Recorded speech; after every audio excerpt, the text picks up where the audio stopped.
gang. It's your girl Bri, and I'm back again with another video. I actually want to take the time out to tell you guys thank you so much for tuning into my channel to listen to me vent, give advice, kiki, and gag. If this is your first time to my channel, welcome. Definitely hit the subscribe button down below. And if you're already a part of the Diva family, tell a friend to tell a friend to come and subscribe to my channel. I definitely would appreciate if everybody, like this video and definitely turn on your post notifications so you guys could get alerts when I do drop new content. I actually decided to drop content on Wednesdays now because I feel like Wednesdays is like the best day for me. So every Wednesday, I'm gonna drop new content for you guys. Definitely comment down below if whatever videos you guys want me to do, whether it's like story times or fashion hauls or whatever you guys want me to do. Definitely comment below, or you could DM me at _Briana Simple on my Instagram so let me guys know what you guys want me to do.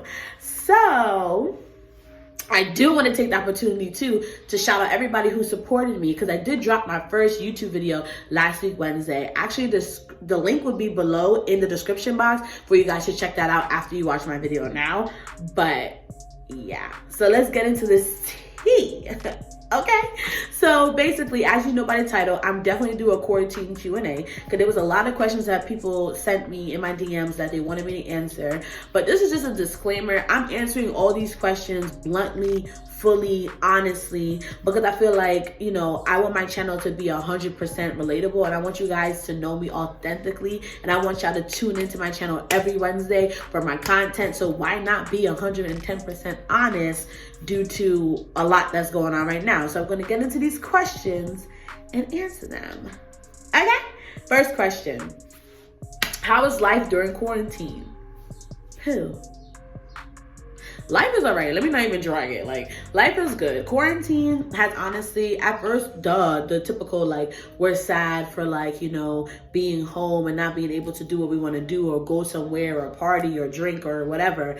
But honestly, all those things you could do at home. I actually took this time to self-reflect on myself, and definitely I think for everyone during this quarantine season, y'all should really focus on the things that you want to do, dreams that you put off. Hence me starting my own YouTube channel. So we definitely need to take this time out to, work on ourselves mentally and emotionally, because we're given this quarantine time. We want to be better people after all this is over, especially when we get back out. First of all, when we get back out to real life, things are not going to be 100% the same. The way that we interact with people, the way that we date, because I don't want to be I don't even want nobody touching me. Stay over there 50 feet. I don't even want nobody touching me. So life in itself is going to be totally different. So I feel like this quarantine time is really time to prepare us mentally on how to act when we go back into this real world or whatever the case may be. So I'm enjoying my little quarantine time, staying home, working on me, and doing the things that I want to do. Definitely catching up on Netflix and YouTube stuff. So not your YouTube and Hulu and things like that. So yeah, I've been chilling. So whatever. Question number 2. What age do you feel like now and why? First of all, y'all know that I was born in 93, millennial diva, okay? But, I know I'm going to be 27 this year. I don't feel like I'm 26. In my head, I'm 21. The way that I act, the way that I carry myself, and it's not in an immature way, but it's just that I feel like I'm 21 in my head. But what is age? Nothing but a number, baby. I don't know. You know what I mean? How do you answer a question like that? I feel like, I'm going to put it in the middle, because I feel like 27 ain't even old and 21 ain't even that young. So I'm going to hit it with a solid 23. I feel like I am 23 years old. And I feel like the age you are is how you feel. You feel me? I feel like that's a more spiritual thing. I don't think because you're of an older age, you must act old. I know so many older people that act super young, super dope. And then I know some young people who act way too grown for their age. So to answer the question, I feel like I'm 23, period. So moving on. Question number 3. This question is spicy. How do you react when you see an ex for the first time after a breakup? First of all, did you even know that she was going to see him? Well, forget it. Whether you knew you was going to see him or not. And the reason why I say that is because, when you get into a relationship, sometimes, my friends become his friends and then his friends become my friends. So if we break up, I'm not going to stop being friends with those people because we're no longer together. So that means that certain events or certain things we're all going to be at the same time in the same place. So how to react? Okay, honestly, don't use me as an example, but this is what I would do. I would be 110% petty. Okay? And I say that honestly, with the most serious, if we were so great, why are we not together? Period. So I don't need to be nice to you. Sir, it's time to be P-E to the T-T-Y. Period. Okay? Be petty. Be petty. Do not entertain him. Act like you don't even know him. Walk into the room and be like, do not give him an opportunity to come and say anything to you. If you see him making his way, making a beeline to you, abort the situation. Do not stay there. Don't give him an opportunity to come up to you and be like, hey, what's up? Or you need to make him think that life, whether he left you or you left him, life has been 110% great since he left. So you need to act as if. And if you guys are plus, and that's just how we're gonna react physically. Now, how you gonna look physically, Devo? How you gonna look? When I say you need to be snatched from the from the top of your face to the bottom of your face to your upper lip, sis, you best to be snatched to capacity. I don't care if you're going to Walmart. Snatch yourself. Snatch yourself. And if you're a plus size Barbie like me, you dead need to have on some Spanx. 2 at that, so your belly is flat like this sheet of paper. Okay? You need to be snatched, locked up, and wrapped up under there. So he needs to be like, damn, bro. Damn. Look what I did, bro. Make him miss you. Excuse me, make him miss us. Okay? Make him miss us. So be petty, sis. Act like you don't know him. Period. Because who is he? Nobody. Okay? Moving on. How is life? Question number 4. How is life as a vegetarian? So I feel like a real idiot because I've been walking around saying, I'm a vegetarian. I'm a vegetarian. And one of my friends kind of corrected me the other day. I am not a vegetarian. I am a pescatarian. If I said that right. I am striving to be a vegetarian because I still eat salmon, shrimp, crab. I still eat seafood and stuff like that. I just don't eat meat. And honestly, sis, it's been hard. Okay? Because I am Jamaican. Okay? Oxtail, curry, even though I don't really eat goat, but curry goat, just the smell of it get me excited. All that extra stuff. I cannot eat any of that stuff. Yes, I have moments where I dive in and might eat a piece of chicken, but how's life as a pescatarian? It's been very hard, but I'm super committed, guys. I'm trying to get this neck together, and so is my stomach. So I need to look snatched after quarantine. So I've definitely been, it's been hard, y'all. It's been hard, but I'm trying. I am trying. I've been trying, y'all, to get it together with this whole eating right. So pray for me, y'all. Pray for me. Question number 5. I'm a little in my bag because a boy, let me just get into the question first, because this boy asked me this question. What is it like being plus size? I'm sorry, what? That's like saying, what is it like being, what kind of question is that? But since you asked me that question, I'm gonna, be petty because I'm the petty queen. I'm gonna answer it. So when you get a good piece of chicken, like a good fried piece of chicken, you can smell the oil from upstairs, that good fried piece of chicken. Then you come downstairs after a long ass day and you about to eat your food and you get this nice fried piece of chicken, and then you get that sauce, that sauce to put on top of it. And I'm talking about that green Tabasco sauce. Okay, that green Tabasco sauce on that chicken, and you bite into that chicken, and when you bite into it, you go, that's what it's like being a plus size woman. Pure enjoyment. Pure enjoyment. Get you one. You'll be more happier in life. Number 6. What kind of guys am I into? What kind of guys am I into? My man needs to be dark. The darker the berry, the sweeter the juice. And he needs to be tall. Like a building. No, let me stop.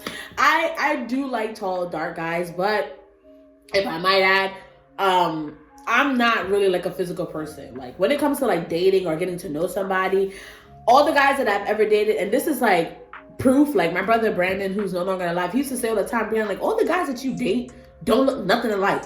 Because I'm not attracted to people physically. I'm attracted to your personality. So if you're a dope dude, you chill, laid back, family oriented, smell good, look good, and love me, hey. Now you can't be no tree monster.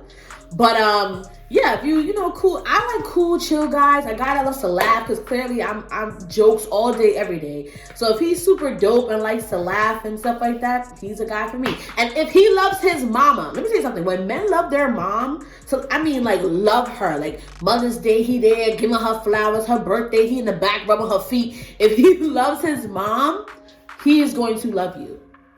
Period. So my dude definitely needs to love his mom. Definitely needs to be charismatic. Definitely family oriented, super chill, good looking, funny. I'm attracted to a vibe, like a vibe. Like I'm a vibe person, not a physical person. So anybody, I would date anybody.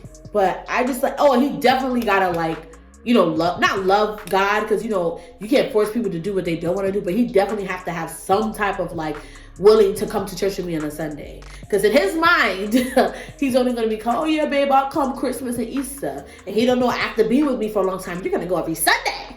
But we can work up to it. If he come with me on Easter and Christmas, all right, we cool. But eventually we got to work his way up to where he coming every Sunday. I need to show him off.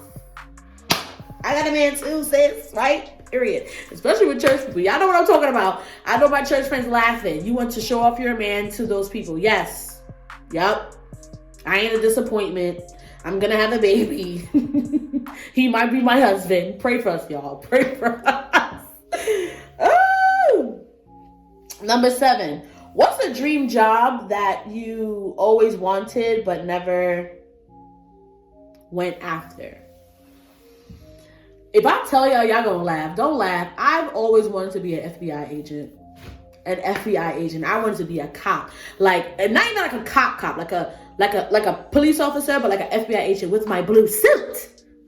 Come up in there with my gun on my hip, like, yo, freeze, put your hands up.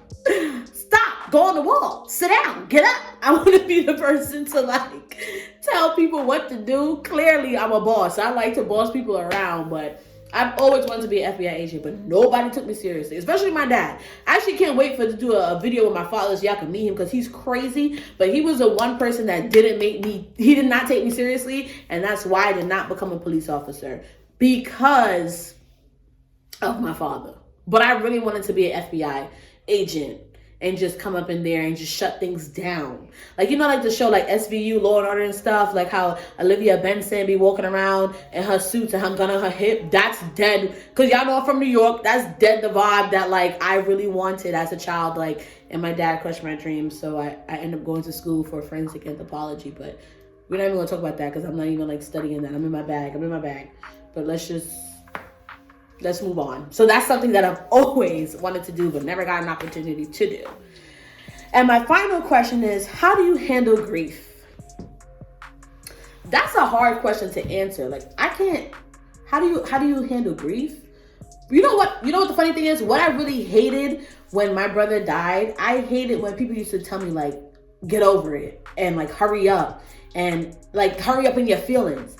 Don't let anybody tell you how to handle grief. If you want to sit in your house for 5,000 days, sit in your house for 5,000 days. If you want to run around in your backyard butt naked, by all means. I can't tell anybody how to handle and not handle grief, because the best answer is that how to handle grief is how you want to handle your grief. And no one should ever make you feel, dumb for handling it the way that you do. Because perfect example. I'm gonna give y'all an example. When my brother died, I quit my job. Shout out to my job. I was working at Pandora in Rich Hill in New York, and it was like, a jewelry store, and I did quit on the spot. And my manager, Sade, if you watching this video, girl, I love you. Like, she was so awesome. Like, you need people in your corner, definitely, when you're going through grief. But she was there for like moral support. I quit both. I was working 2 jobs. I quit my job and I stayed home for 6 months. My brother died April 2016. I didn't come to my house till October of 2016. I was home. The only time I left my house was on Sundays to go to church because, we Christians in my house, so we got to go to church. But other than that, I was home for 6 months. And it was my pastor that was like, Briana, like, you gotta like do better. Like, come on, like, let's not do that. But, and then eventually I got out of my funk. But girl, handle your grief guys, handle your grief how you want to handle grief. Don't ever let nobody tell you how to. If it takes years, and another thing too that people don't understand, when the person dies, to y'all, it's over. Like, when you go to the funeral, that's it. Nobody's calling you no more. No one's checking on you to see if you're okay. People don't understand that life still happens after the funeral. Like, even the day after the funeral is the worst. And people don't understand that because it's like, oh my God, yesterday I just buried my brother. Yesterday I just buried my dad or my mom or my friend. Like, and people feel like after they walk away from the burial ground, when you all stand around the casket and the body go down, they think it's over there. No, it's a forever lifetime experience. And yes, and I'm not telling y'all to cry with me every single day, but check on me once in a while, especially if it's fresh. Now, my brother died 4 years ago, and obviously it's something that I'm still dealing with, but like the week after the funeral, check on your friends, y'all, because they're still struggling. Don't let nobody make you feel any type of way. If you want to grieve the way you want to grieve, by all means.